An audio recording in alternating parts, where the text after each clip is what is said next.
Hello, this is Alex Burkett, and you are listening to the Long Game Podcast. In this episode, I'm chatting with Sandeep Mallya. Sandeep runs 99Signals, his online marketing blog with around 60 to 100,000 monthly readers. He also runs a full-service digital marketing agency called Startup Cafe Digital and is an advisor at Growth Bar, an SEO tool. In this conversation, we cover the ins and outs of running an affiliate-driven content site, the importance of trust and authenticity and honesty in product-led content creation, how link building plays into the equation, and the future of content marketing and SEO, and what's going to matter in 2023 and beyond. Without further ado, here is my conversation with Sandeep Mallya.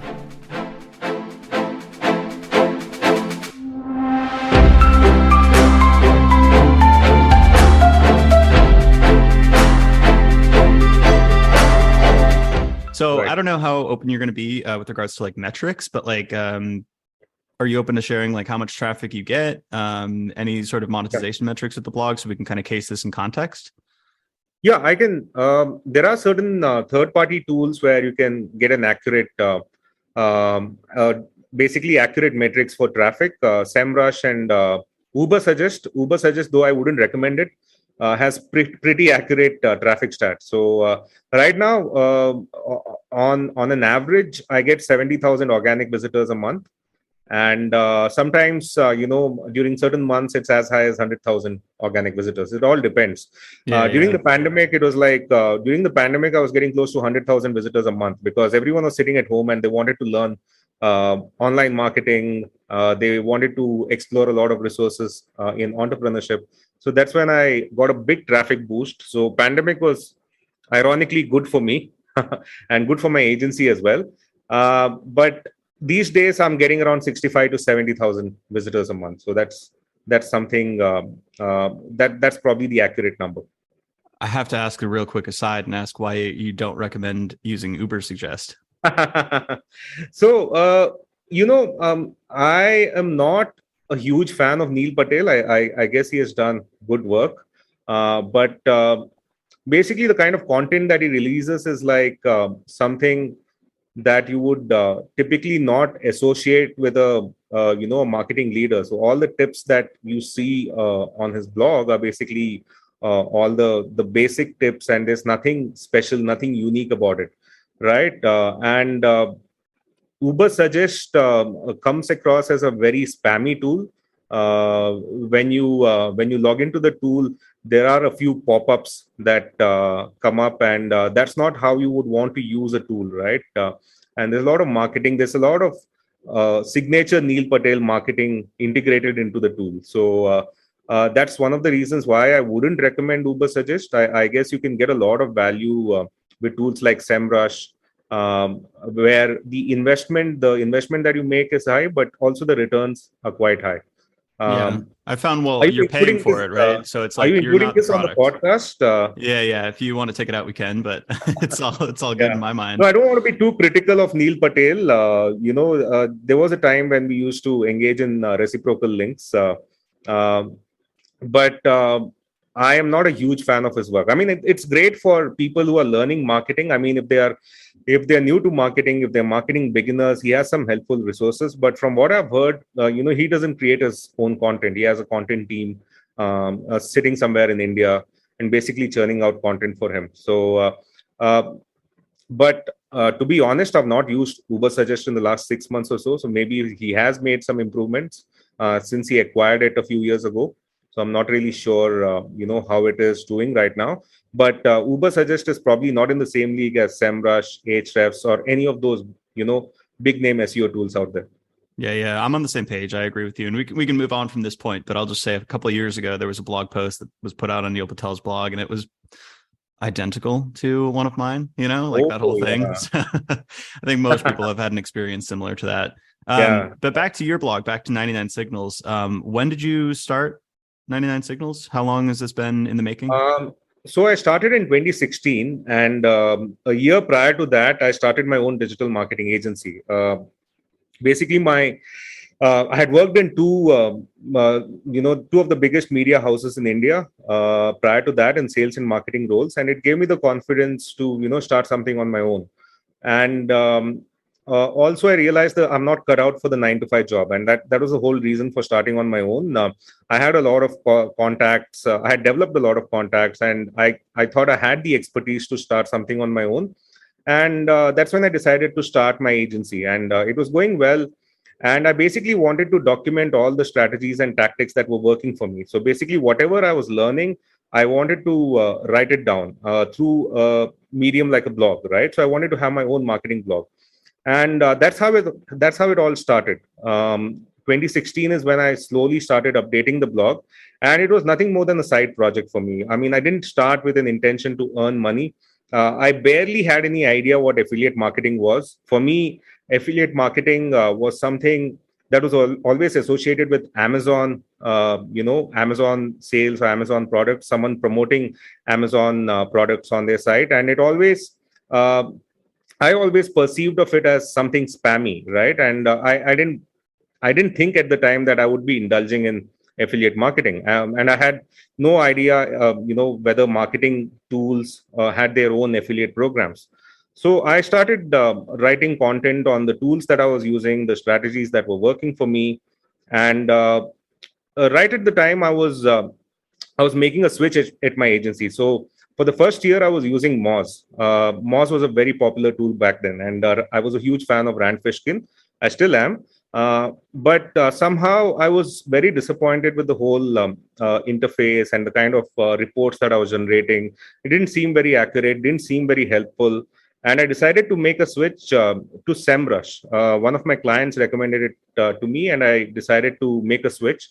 And I loved the product. I mean, the first time I used it, it was like love at first sight, right? And you could get so many different metrics and basically keyword research, which is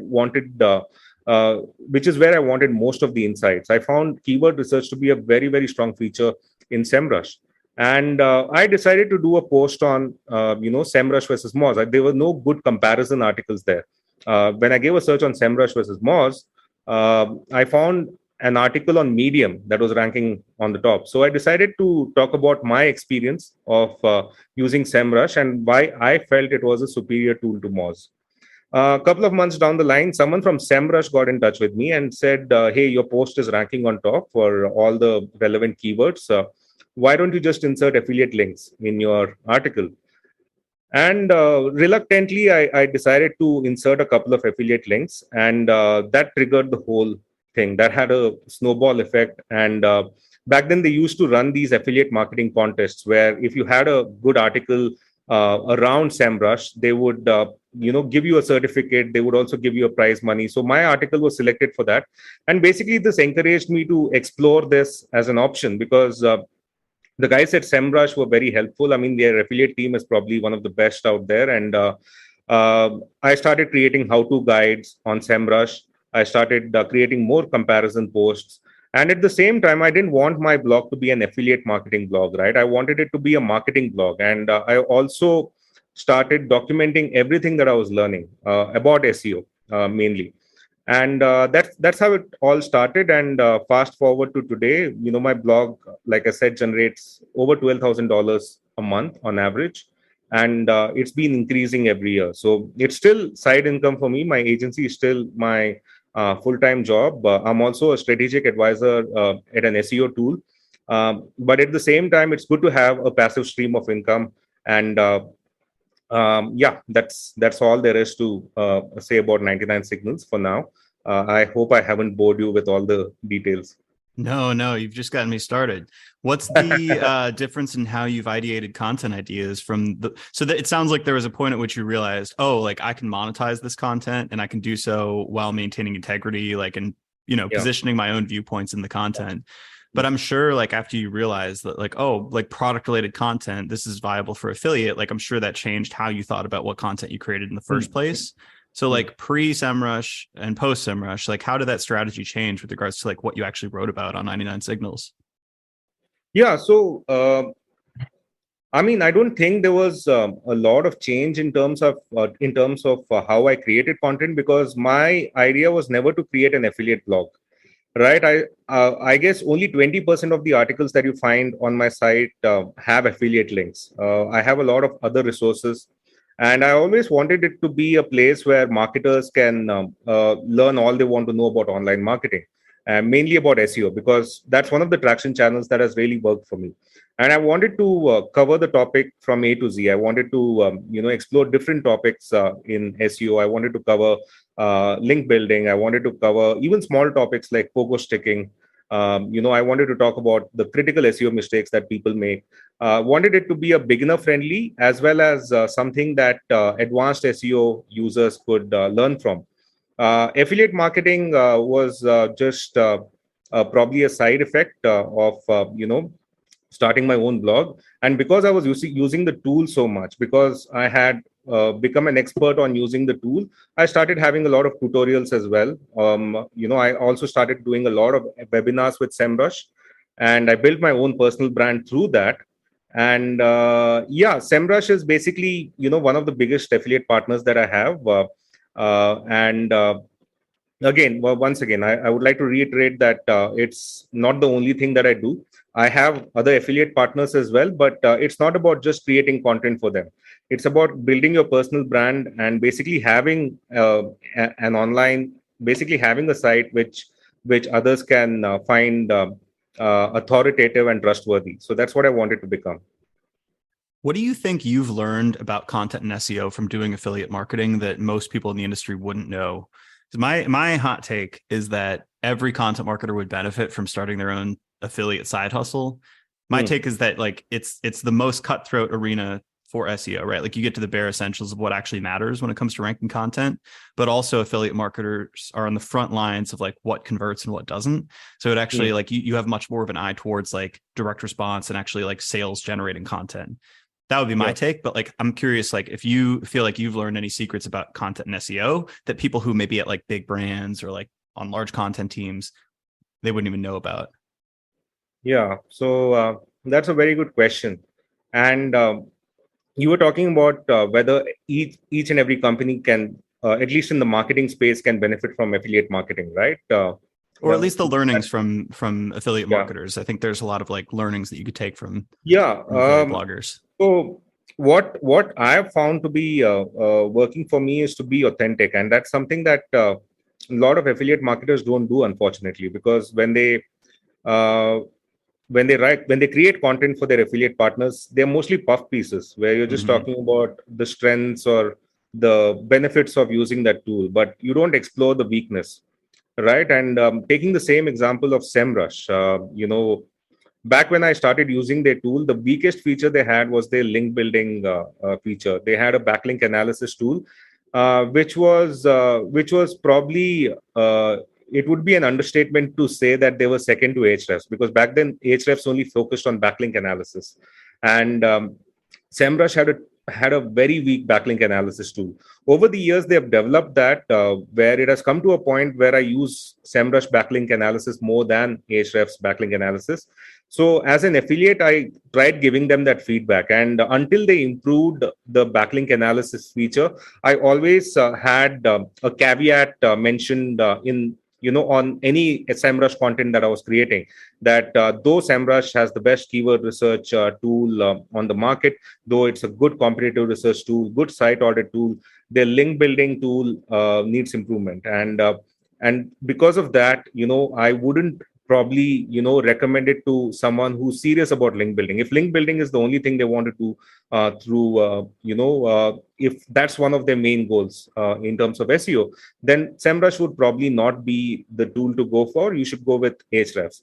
So in the affiliate space, and it's not just in the marketing space, uh, whenever I read an affiliate article, and whenever it sounds like a puff piece, I mean, readers can make that out. They're not stupid, right? And if you're trying to promote a product over over some of their competitors, and it really comes across in their writing, and the inauthenticity basically really comes out, and that's when not to trust the person who's writing about it. So it's very important for you to be critical about the affiliate partners that you're writing, that you're creating content for. And that's not something that every affiliate out there does. They think if you criticize the product even a little, you're going to lose out on affiliate sales. So being authentic, also being an expert in the product, because I've seen people promoting affiliate products blindly without even using the tool. They may sign up for a free trial, but they don't understand the nitty gritty of the tool, right? And that's why I feel anyone who's serious about affiliate marketing should start slow. They should first become an expert on the tool that they're using. They must master all the features, and only then they should move on to another tool that they can promote. So they have to start slow rather than promoting 10 different marketing products. Focus on one that you really love, and you can create tutorials for the same product. You can create how to guides. You can create comparison posts if you want. So that's what you should focus on, and basically those are my essential lessons through affiliate marketing. I like that. It's not what you would usually hear, I think, but so I'm doing a little bit of affiliate marketing on my own personal blog to try to generate some side income, and I've actually found it easier to create content that way as well. Because if you don't know the product, if you don't know the tool, you've got to do so much research to like find those weaknesses and find the downsides of the product. And it ends up taking like 2 to 5x the amount of time to write the article versus like I use this platform Jasper for content writing. It's like an AI content writing tool. Right. I know the ins and outs. Like I feel like I'm a power user. So like when it comes down to writing a review or like a Jasper versus copy AI, like I feel like I've got the back of the hand knowledge. Or of course I can go in and do some more research and get screenshots. But at the end of the day, it's like I can just write about my experience. Just from a friction standpoint, it's easier for me as a creator to get going on that. And then I'm sure the reader on the other end is like, oh, this person actually uses this tool. Like there's more trust because of that. Right. So that's super important. And also there should be an organic flow, right? In the way you write. And sometimes if you insert irrelevant links, in your articles, in your content, then the reader is going to catch that and they'll know that you're not being very authentic. So it's very important for you to be very, organic in terms of how you place your affiliate links. And you shouldn't be overly promotional. I mean, you should just probably have 3 to 4 affiliate links in the article.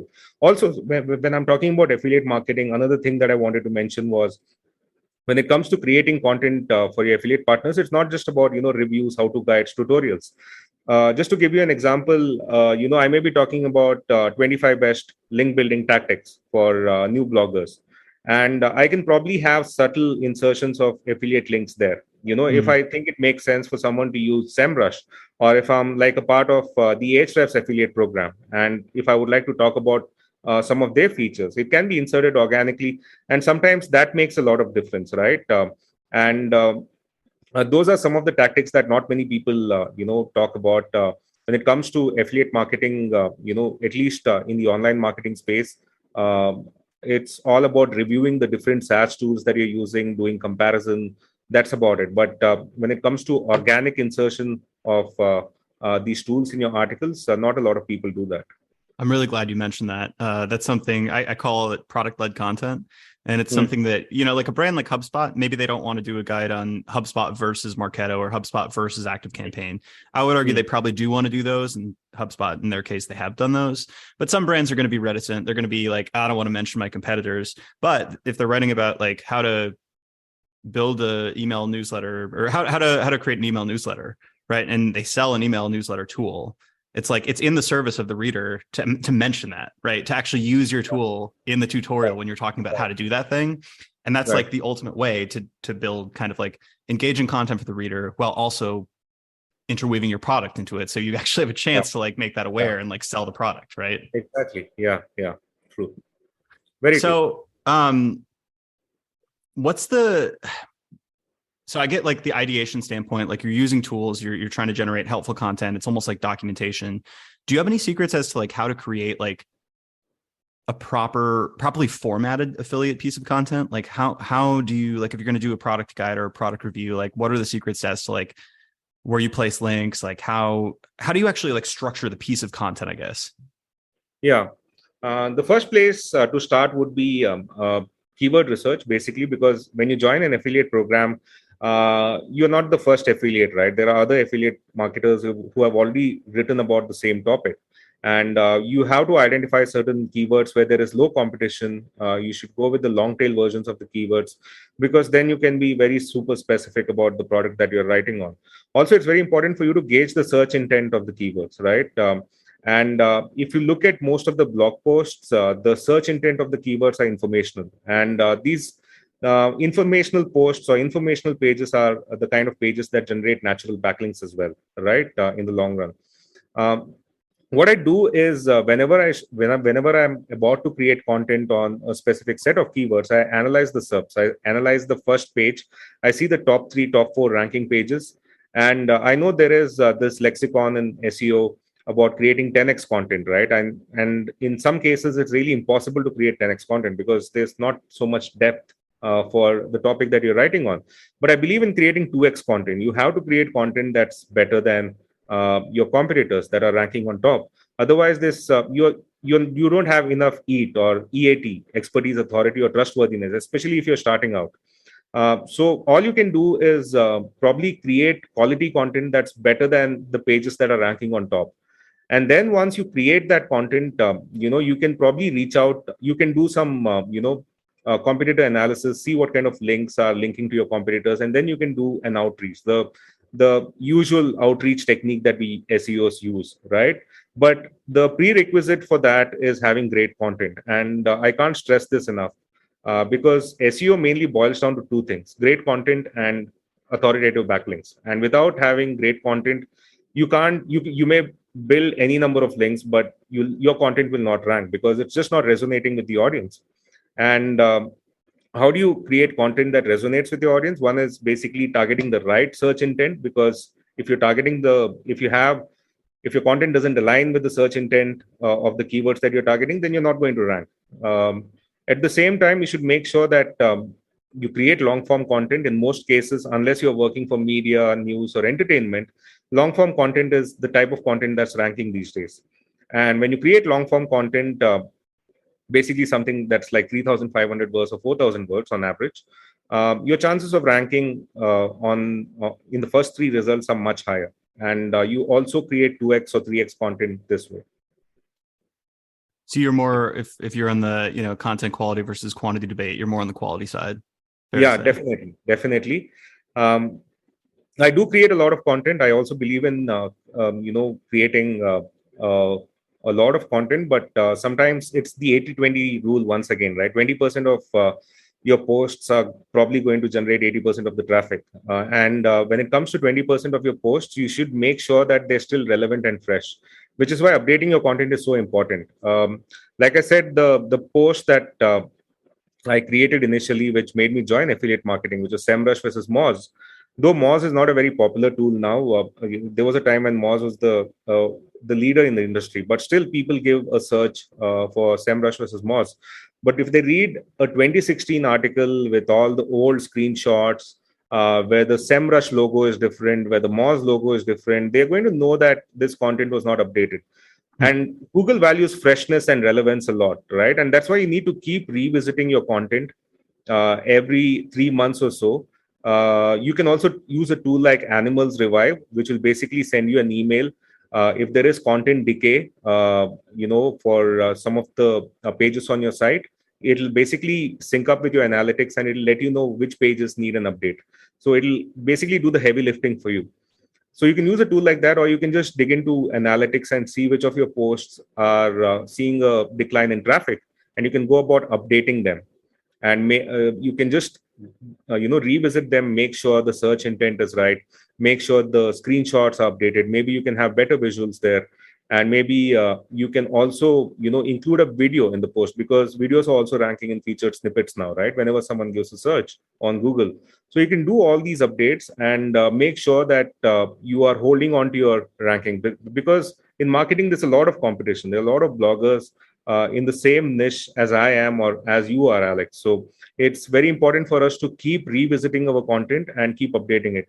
And I feel it's just as important as creating a new post. Rather than creating a new post, you can probably invest the same time and energy into updating your existing post, which is already giving you enough traffic, which is already ranking high, and which is also ranking for all the right keywords or important keywords. So you can just focus on updating content a few weeks of your month.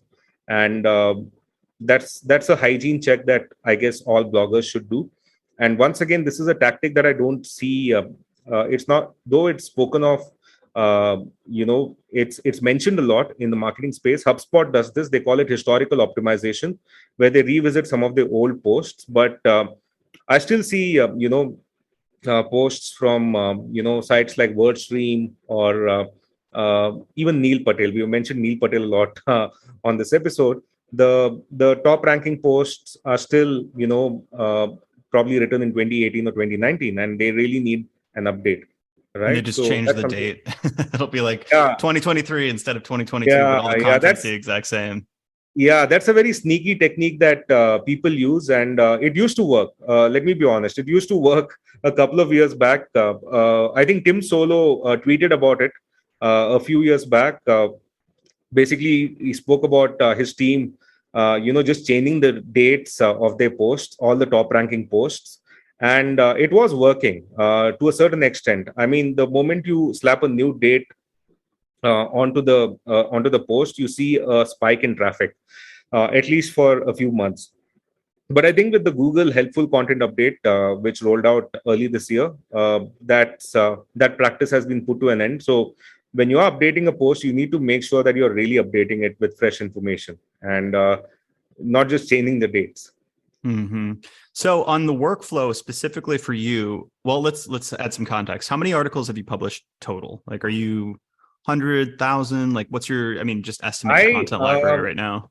Right now it's like 200 plus. I also delete a lot of posts that don't rank because there were a lot of posts that were written in 2016, 2017. I also had a lot of posts on Google Plus. Somehow I believed that Google Plus would make a comeback.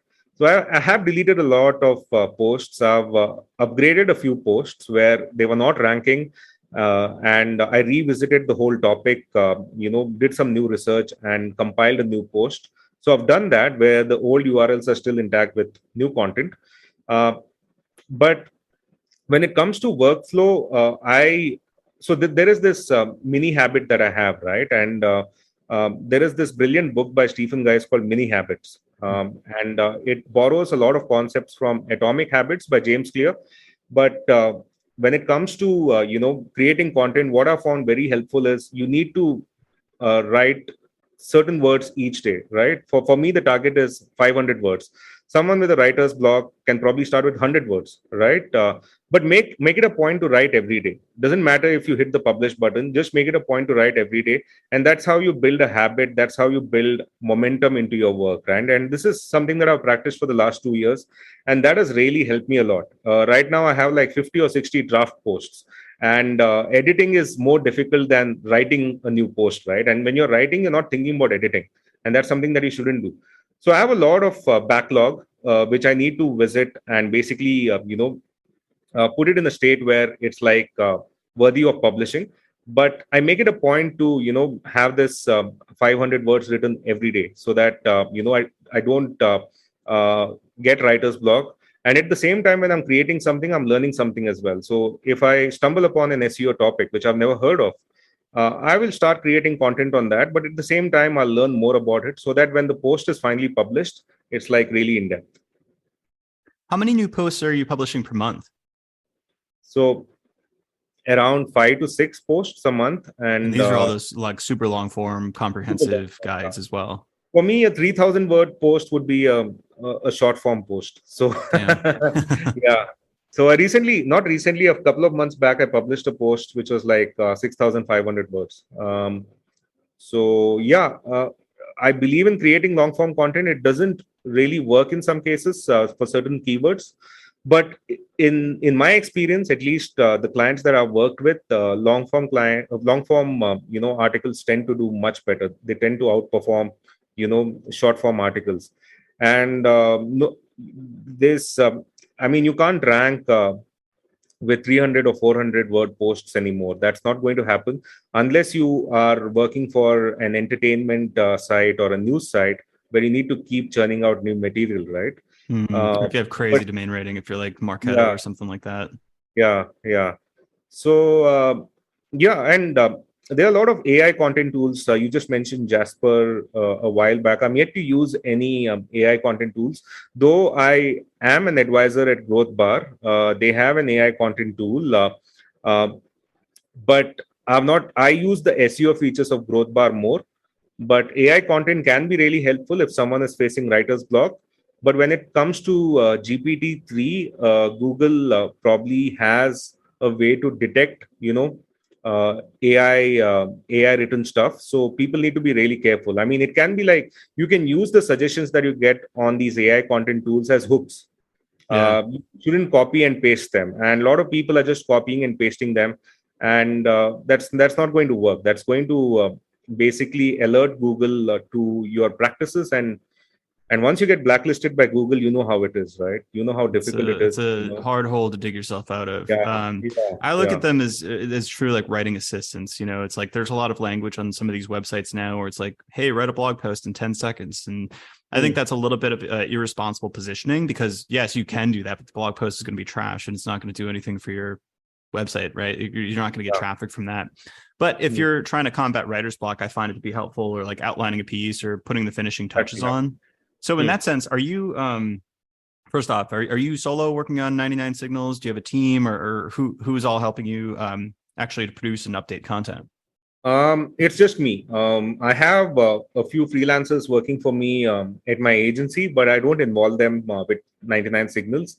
It's more of a personal diary. It's a marketing diary for me. So I also rarely accept guest posts. I think you were one of the few writers who wrote a guest post this year for 99 Signals.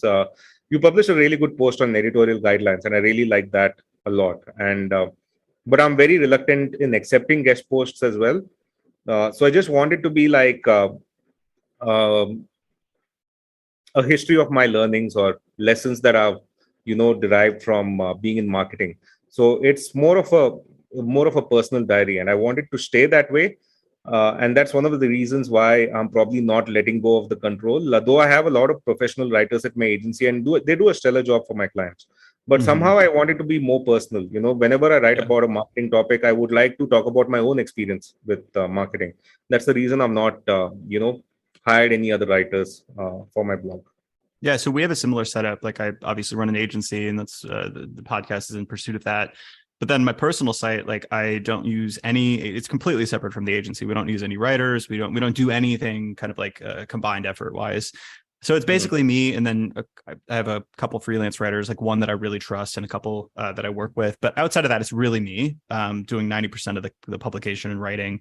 That's great. And it's hard, right? Like it's fun, but it's hard, especially to maintain consistency and actually publish frequently enough where you're actually going to get results. If you publish once every 2 months, probably not going to see the needle move. So for you, like, do you have any like rituals, routines, tools, processes that help you kind of leverage your time better, given that you're also working on the agency, given that it's just you publishing? Like, yeah. I know you mentioned the 500 words per day. I'm sure that's helpful, but like, do you have any tools with content optimization, like ClearScope, Surfer, any AI, like anything that kind of helps you get out of bed and write that article when you've got all this other stuff to do? I guess Evernote is a tool that I use a lot for jotting down, any thoughts that I have when it comes to marketing, any ideas that I have. Evernote is pretty good, and since it syncs up on all devices, it's very helpful to have. Also, Grammarly is a tool that you can use from time to time. I mean, it's good when you're editing your articles. Like I said, editing is a huge process, right? And I procrastinate a lot on editing. I'm good at writing. I'm good at writing all kinds of junk, but when it comes to editing, that's like a more where you're really committed to each and every sentence that you've written, right? And you can get really microscopic about that when it comes to what you put out there. And Grammarly can really help you. And there is also this Hemingway editor that you can use. Hemingway was a writer who believed in having like brief, succinct sentences, right? And it basically helps you make your writing more clear and crisp. So that's again, I'm just trying to think which are the tools that I use. I mean, content creation, I rely on two tools, basically SEMrush and BuzzSumo. BuzzSumo is again a really good research tool. So if you want to know what's trending in your industry, if you're out of ideas, then BuzzSumo can really help you come up with topics in your field. So what else? like I said, I don't use any AI content tools, but like you said, they can be good assistance tools. So I think we are moving towards a trend where all of us will start using AI content, but also you need to maintain your authenticity and basically your own unique style, right? And that's Mm-hmm. something that's going to be very important in the coming years. So I'm just trying to think if there are any other tools that I use apart from these. Any Um, sort of content brief tools like Phrase or ClearScope, Surfer? it's just SEMrush, Growth Bar, and BuzzSumo for me right now. I mean, these are the three tools that I really use in terms of content and SEO. There was a time when I used to rely a lot on Ahrefs, but since they've switched to usage-based pricing, I recently stopped my subscription there because 500 credits a month is just not enough for Mm-hmm. a serious SEO practitioner, right? So that's um, otherwise Ahrefs was very good for backlink analysis, and also they had good content marketing features. They were just building on those features, but I've not used it for a few months. Apart from that, I think it's very, if you have a team, then it's very important for you to have a project management tool like Asana is the one that I use. We also use Slack, Skype, to make sure that we are on the same page. But when it comes to content creation, I guess it's just the three tools that I mentioned: SEMrush, BuzzSumo, and Growth Bar. And it's basically your Google Docs. If Mm-hmm. you are collaborating with someone, right now the only external person involved with my blog is a designer who creates all the graphics and infographics and all the visuals for my blog. So that's about it. But apart from that, it's just me and the tools that I use. I like that. Yeah. Minimum viable tech stack. I'm going to ask you a question that's a little bit grandiose and speculative, but it's the one that keeps me up at night when I'm thinking about like where the agency goes in the future. So you already alluded to this, by the way, in the answer around AI content, like the need still to have authenticity and expertise. But I am trying to think of how to stay ahead and differentiate in content marketing. And when I think about like all these different trends kind of culminating together, you've got tools like Surfer, and I think Growth Bar does this, and I think Phrase does this, where you can essentially get a content brief that repackages a lot of like what the other SERPs are featuring in content. So they'll give you like headlines and subheadlines and like words to use and like word count, right? And even before that, like you've got Ahrefs and SEMrush that are essentially showing you all of the lucrative keywords and like, you know, what their traffic volume is, what their CPC is, keyword difficulty. So you could potentially find some other keywords, but keyword research has been homogenized. Content briefs and optimization, everybody's got the tools for that now. AI content gives almost everybody the ability to write the same content quality that you would get from maybe a $200 or $300 freelance writer or something like that. It's not going to be like top tier, but it definitely democratizes content creation. So all of these things to me mean like the barrier to entry and like SEO driven content, formulaic content marketing. Like there's no alpha in that. There's no more like advantage, right? Like all of that is table stakes. So then the question is like, what matters, right? Like, how do you differentiate in content in 2023, 2025 and beyond? Like what is the impactful thing that we should be thinking about weaving into our content strategies moving forward? Yeah.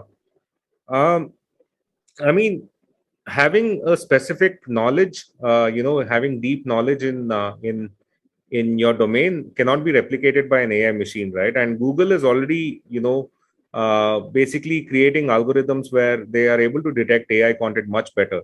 Uh, and I think the only differentiator is going to be you. I mean, people are going to follow your own unique style, your own unique research, and whatever you bring to the game, right? And basically having your own voice in the SEO industry. And there are a lot of SEOs who have already done that, who have already achieved that, right? And they have a lot of followers because of that. And I think going forward, that's going to be very important because everyone, like you said, is using AI content tools, but they can't replicate content created by humans. I mean, they've not come to a stage where they can do that. Like I said, it can be a good assistance tool, it can be a good research tool, but it has not come to a stage where people are solely going to create long form posts through AI. And I hope that day that doesn't come, because it's going to be very difficult for Google itself to differentiate between AI content and human content. But right now, as it stands, I don't think we are at a stage where AI can completely replicate humans. And there is still a lot of potential for creating good content, in-depth content. And there are a lot of content creators who have already done that, not just in marketing but in different fields, right? We have something called Fernam Street, run by Shane Parrish, which talks about different mental models. And that's the sort of content that you can't create on AI. I mean, you need a personal touch, and that's something that he's providing, and he's doing really well. So having specific knowledge in your field, it's very important for you to really go in depth into the field that you love, that you're passionate about, and you need to learn everything you need to know about that particular subject. And once you have that knowledge, you can probably talk about it through a blog or through any other medium that you find helpful for your audience. So you can probably do that. So it's very important for you to have a very deep knowledge, because people, even if you get into affiliate marketing, and I mainly promote products basically which are in the marketing domain, right? And very important for you to have deep knowledge, and without having that knowledge, you can't really write about all these tools. You can't even talk about all these tactics without really experiencing them or experimenting with them first. Yeah, I totally agree. I think like my heuristic here is that if something's too easy to do, I mean, maybe you should still do it if it's low effort and it's just table stakes. But if it's too easy to do, it's probably because it's like not competitive. And like things that are hard to accomplish or would be difficult to replicate, if not impossible, that's probably where you should place your efforts. Like, yeah, there is something like the Goldilocks rule, right? Where you pick something which is neither difficult nor easy. I mean, it's somewhere in the middle. And that really challenges the human mind. And I think we should have the Goldilocks effect while creating content. I mean, you should tackle something that's not too challenging, but it's also not too easy at the same time. And that really can be a good learning experience for you. Or especially if it would be easier for you to do than everybody else to do. Like if you're going to follow somebody for like B2B marketing, like Dave Gerhardt's voice is going to rise above everybody else, even if the information is similar, because he's had 10 plus years experience doing this at multiple companies that we all respect. Or like Mallya in the CRO and now messaging world, right? There's a ton of people who could talk about these things, but they don't have the experience that he does. So when he goes on a podcast, he just says the stuff off the top of his mind where everybody else has to compete really hard to figure those things out. Or something that I've thought about a lot is like link building is increasingly difficult now. And you've mentioned, people reach out all the time with guest post pitches, and like most of them aren't very good. And it's just this kind of like noisy arena. So how do you get past that? It's like if your company has a bunch of first party data, or if you have an audience and you can use a panelist and like a survey, you can put out an original research study, and that gets picked up because it's naturally interesting, in the vein that I believe BuzzSumo did this, right? Like they had like, we analyzed like 2 million headlines. Here's what we learned. Or like SEMrush does this stuff, and Ahrefs, like they all have like this proprietary data, and it's like that stuff. Competitors don't have access to that information, so it's almost impossible for them to produce that same piece of content. Right. No, that's very important. Like you said, kind of content that only BuzzSumo could create because they had the research work. Brian Dean also does that a lot at Backlinko. SEMrush does that. I think Ahrefs also have a lot of case studies. And these are basically natural link builders. Surprisingly, in the SEO industry, statistics also do well. So you have a lot of posts on SEO statistics or content marketing statistics, which get linked to a lot, right? And Ahrefs has a case study, very interesting case study on that, how they started building links for one of their statistics loaded posts. So also sometimes having like an interactive piece of content in your post, like having an SEO quiz, if it makes sense, can really add value, because that will create that unique element in your content that which none of your competitors have. So yeah, these are all the things that you can do. The most simple thing would be to also create an infographic, but a lot of people are doing that now, so it's not really unique. And infographic link building still pays dividends, but it's not as useful as it was in 2016.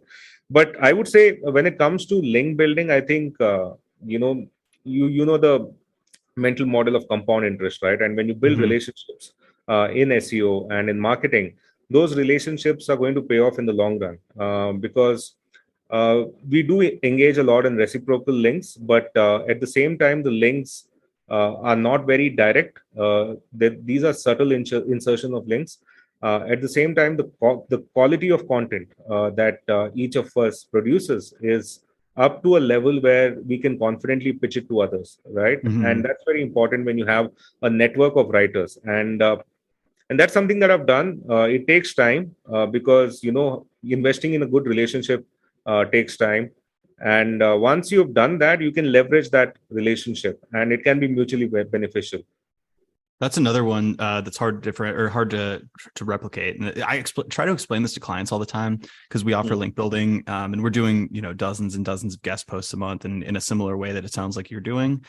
Mm. But like we charge more for links than like your average like link building agency that's going to get some like trash PBN style links, right? And the way we explain that is like it's taken us years, if not decades, collectively to like build the relationships, to go to these conferences, to meet people, to build up like the whole network of editors that we work with, and to also like produce the content that we're producing, right? Like the guest post you said we did for you, it's like that's high quality stuff. That's like client level work. Right, So like right. it's not just begging for a link or like getting a link in another client's website or something like that. It's actually like this program that's taken us so long to build out that it would be hard, if not impossible, to replicate if you didn't have the resource we had, right? Exactly. And that's where specific knowledge comes in, right? And that's something that you can't replicate, or an AI can't replicate. That's something that you've built over the years, and that's why I think building a personal brand is also very important. That's something that not a lot of marketers do. That's something that I've been trying to do in the last few months. Even I was very hesitant in putting my face out there, or you know. Basically reluctant to come on podcasts or do a webinar. This is something that I've been doing just for the past 12 months or so. I've been more visible on marketing webinars, SEO webinars, podcast interviews, and all that. But it's very important for you to put your name out there and take risks under your own name. Rather than whenever you publish a post, there's this tendency in you to basically have an editorial team as the writer. You don't want to put your own name out there, right? And lot of bloggers that I've worked with, a lot of businesses that I've worked with, they're still hesitant in putting their name out there because they're not confident about the content that they've created, right? And that's something that I tell them to do. And that's how you build expertise, authority, trustworthiness, which are all very important factors when you're trying to rank your pages on Google. What's something you've changed your mind on with regards to content marketing since you started doing this? That's a good question. I mean, I need to. Uh, hmm. So it's only in content marketing, is it? Content, SEO, business building, anything? So for me, I mean, there's no. I mean, in terms of the only change that I can think about is affiliate marketing, because, like I said, I was very hesitant to get into affiliate marketing because I thought it was very scammy, and that's something that I changed my mind on pretty early in 2016 itself. Uh, but other than that, I don't think I have any inconsistencies in how I've done my work in the past 5 or 6 years. So yeah. Well, that's interesting. Like I've had some of these, like I'll call them limiting beliefs or fears in many ways, with doing affiliate, with launching a course. A lot of the stuff that I've done, even doing webinars, like there's this belief in my mind, at least, that like webinars tend to be boring and like stodgy and like sales pitchy. But then like how I've changed my mind is like, it doesn't have to be that way, right? Like just because there's a lot of course creators that are pretty scammy, right? Like they're selling hopes and dreams and it's bullshit and it's repackaged materials.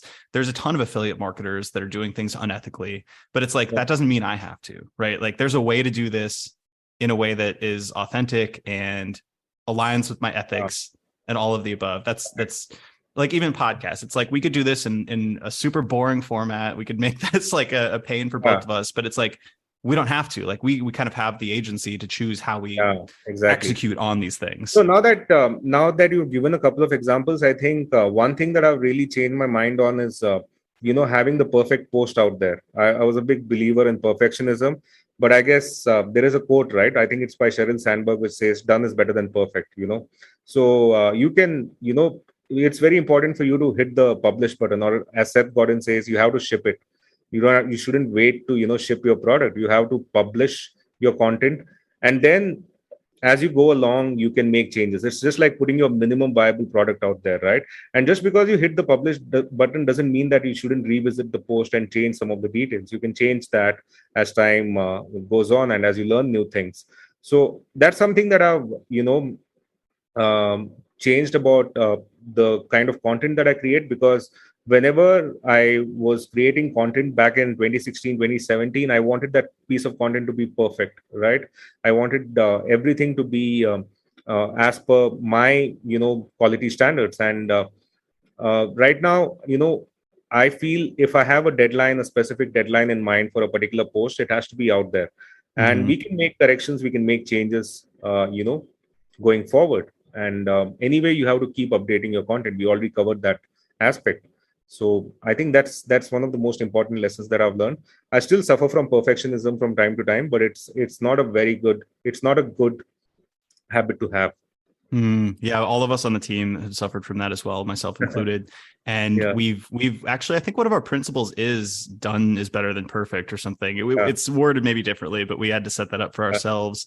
But two things that I learned with regards to like, it's really like, your perfection on content quality. And you sort of justify not producing as much to really focus on quality. Two things I've learned is that like increasing the speed, the more attempts you put out there, the more you write, the more 500 word days you get, the better you get as well. So it's just through sheer repetition. But then the second piece is like, once you push it out into the world and get feedback, you learn faster. You learn what works, what resonates, what doesn't resonate, and you can double down on the things that work and change what doesn't. Whereas if you just spend weeks to months like producing a piece of content, like it's just sitting there dormant without anybody reading it or looking at it or giving you any feedback in the real world, so you don't learn as fast. Like those are the two things I've learned about that. Right. Yeah, that's so important. And getting feedback from your readers, I think that's I've updated so many posts after receiving feedback from the readers, right? And when I write about a specific tool, obviously when I write about Ahrefs or SEMrush, there are passionate supporters of these tools, right? And there are a lot of changes that I've made as per the feedback that I've received. There would have been certain details that I got wrong. So it's very important for you to get feedback from your own community, and that's how you change.